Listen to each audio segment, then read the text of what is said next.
Mga boss, breaking news, Supreme Court pinagtibay ang desisyon na unconstitutional ang impeachment kay VP Sara. Pinagtibay ng Korte Suprema ang kaunlaran nitong desisyon na deklararang unconstitutional ang Article of Impeachment laban kay Vice President Sara Duterte na walang jurisdiction na ang Senado sa naturang impeachment proceeding. Ayon kay Supreme Court spokesperson Attorney Camille Teng, unanimously o nagkaisang ibinasura ng mga maestrado with finality ang motion for reconsideration na inihain ng House of Representatives na humiling na baliktarin ang naunang ruling ng Korte.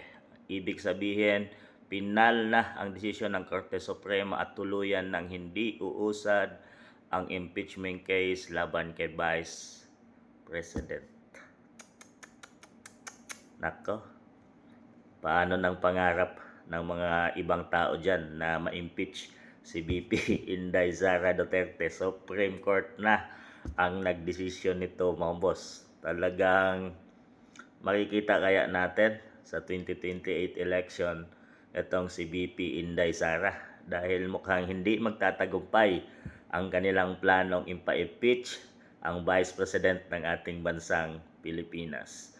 Bakit ba kasi nila pinipilit na i-impeach itong si VP Inday? Kung talagang malakas sila at naniniwala sa kanilang sarili na kayang talunin si VP Inday, bakit hindi lang sila lumaban ng patas at hintayin ang 2028 election at ipakita at tanggapin kung sino ang iboboto ng taong bayan? Bakit na lang hindi nila tapatan si VP Inday na labanan sa 2028 presidential election, mga boss? Dahil doon makikita natin kung sino talaga ang iboboto ng taong bayan.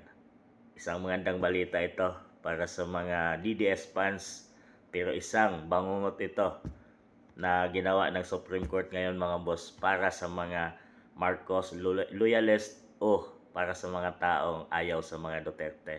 Dahil bigo na naman sila, mga boss. Ito ang patunay na nalalapit at palapit na ng palapit ang sinasabi ni VP Inday Sara na reckoning, mga boss, ang paghuhukom sa 2028. Dahil pag umabot siya sa 2028, mga boss, at nakatayo pa si VP Inday Sara, ay talagang mahirap na siyang itumba. Dahil kahit anong gawin ng mga kalaban sa kanya, ay may lusot pa rin si VP Inday at hindi nila mapatumba.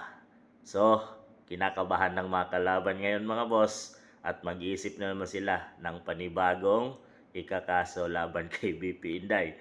Dahil ito, Supreme Court na ang nagdesisyon at ibabasura na ang impeachment laban kay VP Inday. Ano masabi niyo, mga boss?